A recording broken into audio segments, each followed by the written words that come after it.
Welcome back to the class, everyone. Today we're going to be doing another video on territory battles. This one is going to be much more positive. Really what this is about is we're trying to take to trials, essentially, the phase 1 of territory battles.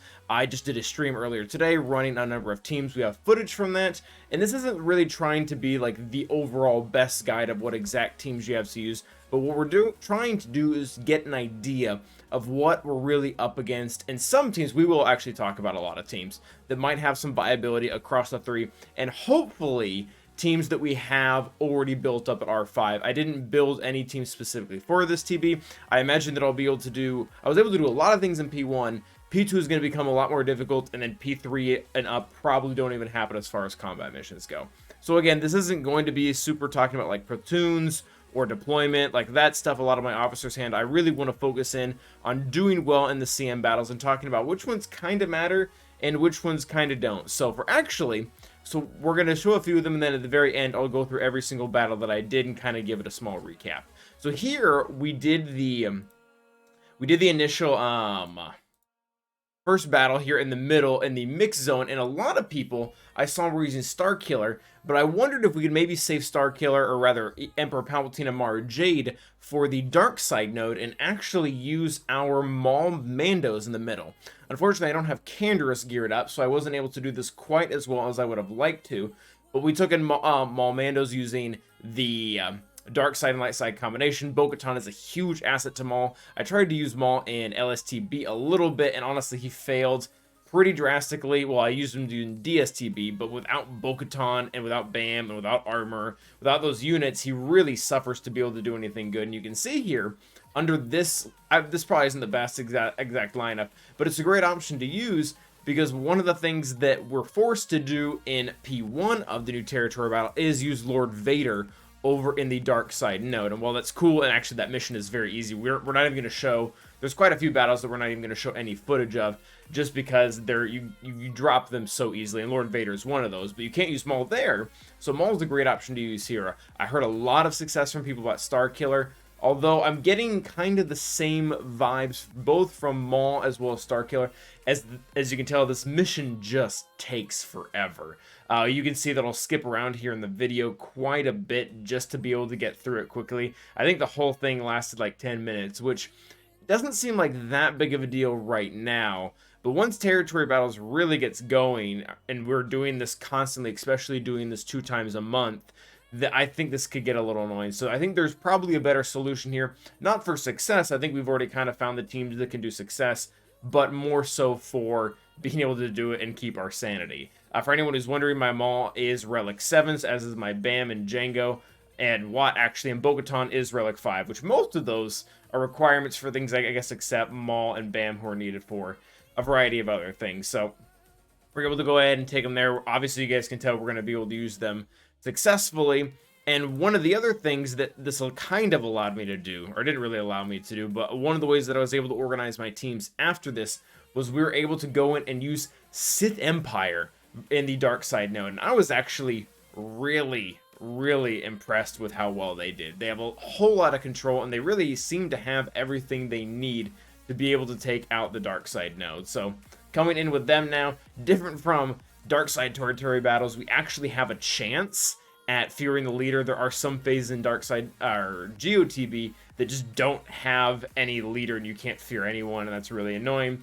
Here the strategy is pretty much the same as Geo, given that a lot of these characters are taken from there, which is fine, by the way. If they want to use reuse characters or events that are really cool and interactive, like I always thought the stacks of B1 were really cool, and now we're getting to see them in a different light. We recently also mentioned the Lord Vader battle that we're not going to be showing.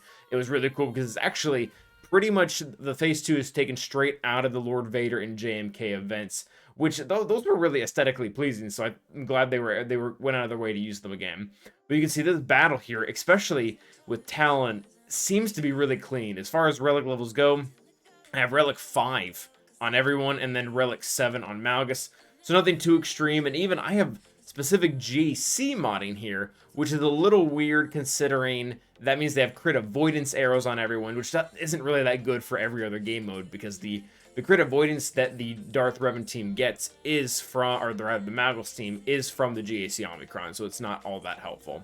That being said, one thing you do want to try to time well here is the fear when it's on a lot of the opponents not to hit it, just because they're going to get more turns. That's a pretty basic rule with Sith Empire, but I think that was probably the only thing I did outside of really button mashing everything that I think was really stinking helpful. We're able to get a nice life drain on Geobird Alpha, and really they just end up fearing themselves by hitting us too much, and they can't really get anywhere, to the point where we're able to beat this with all 5 standing. So I don't know if we just got lucky or there's some good RNG, and you guys can feel free to tell me, but this is probably one of the best looking battles that we had overall.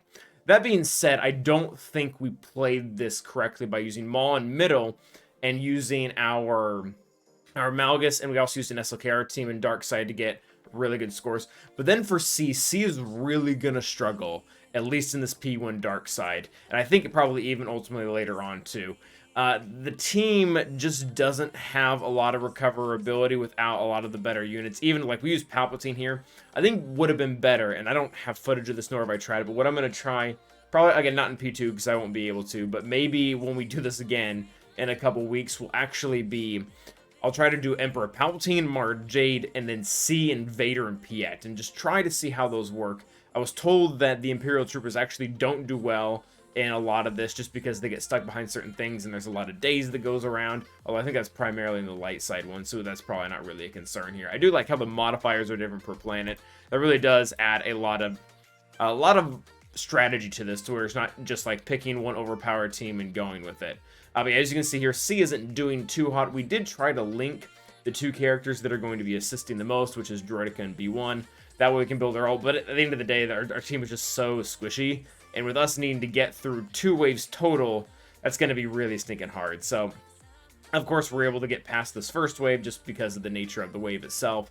We're getting through everything really easily, but ultimately coming down to when we have to get into wave 2, C just doesn't have enough oomph. One thing that can be really helpful that I've been told, and I haven't seen it yet, again, we're still in the very beginning of this TB, is C with Watt. I think that actually has a lot of grounds, especially with the tank tech, which, I mean, that isn't really new material. Like, we've all known that C and Watt have a lot of great synergy, just because C can build up his protection to like really obnoxious rates, and then on top of that, he's able to get that protection back, whereas we're building up protection here, but we're not really gaining it back, and Droideka's doing a lot of damage to C just because of the speed differential and how Droideka's kit works. So we end up getting torn apart here, which that part wasn't great. Now we're going to come over to the light side of things, and using Rey. So we're going to use JMK. We don't have any footage of that because it's really kind of a wash.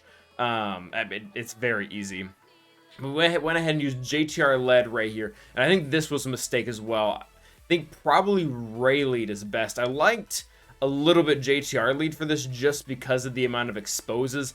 The enemy team has a huge health pool, and just to be able to chew through them, I thought this would make it a little bit faster. And we can see here, at least the beginning, like getting those initial hits on, the exposes actually do a huge amount. And with the amount of cleanses we have, especially with Resistance Hero Finn there, we're able to get off quite a few. But this battle just does end up taking a while. The daze mechanic that they have, apparently it can be resisted from what I saw. One other pro tip: use the lead ability almost as much as possible. There's very few abilities that I ran across that was like, oh, this is probably not better. So one thing to note, if you are going to try JTR lead, which I don't really think I would recommend that right now, is if you do this with Ben Solo, don't use the grenade and make her taunt, because now she's under 50% health and my Solo's going to die, because the battle went on for a really long time where everyone was beating up on Solo and they couldn't get anywhere because my JTR had like no damage. And then I made her taunt, and then they got her under, and then the whole team pretty much just fell apart from there, and there's nothing that we were really able to do. So overall, I will say that I really like P1. The difficulty here isn't huge. There is a challenger where I'm not just going in and hitting auto for the majority of these battles, as you can see. But at the same time, it's not impossible. This is the way Phase 1, I think, definitely should have been. The one thing that I also think is really cool having to do with the whole event is the fact that there's a lot of differences between nodes. So you kind of have to pick where a team is going to go because of the modifiers. I was told that in the light side, CLS actually does really, really stinking poorly. But apparently if you use him in the mixed phase, without when the daze isn't there, you just shred him to pieces. One other thing to note, I guess, someone made a comment that the daze seems to be resistible, that is coming from the light side node over here, where they're going in and they're applying daze for 2 turns. I think it's the ARC trooper, the leader, someone who's doing it. Whenever you take a turn, you can see here with my Jolee and my Jedi Knight Luke, they're taking turns left and right, back and forth, and they're just not getting dazed. And I think the reason for that is because my Jolee has a lot of tenacity on him. I'm actually not quite sure what Jedi Knight Luke is. Maybe that is a bug, and maybe that isn't really tenacity. That being said, for the most part, Jedi, especially Jedi Master Luke, go very well. I would not recommend Jedi Knight Luke just because the way this mission is structured, I think they probably had it in mind, is that everyone's speed is set to 150, which pretty much completely neuters Jedi Knight Luke's lead. Like him reducing everyone's speed to his own speed, and they all had like 800. It just doesn't matter now. And then the second battle we have Lord Vader. Although this Lord Vader is kind of a shell of the GL Lord Vader. In reality, he's able to be stunned, and I believe you can reduce his turn meter. So he's missing a lot of Zetas from the looks of it.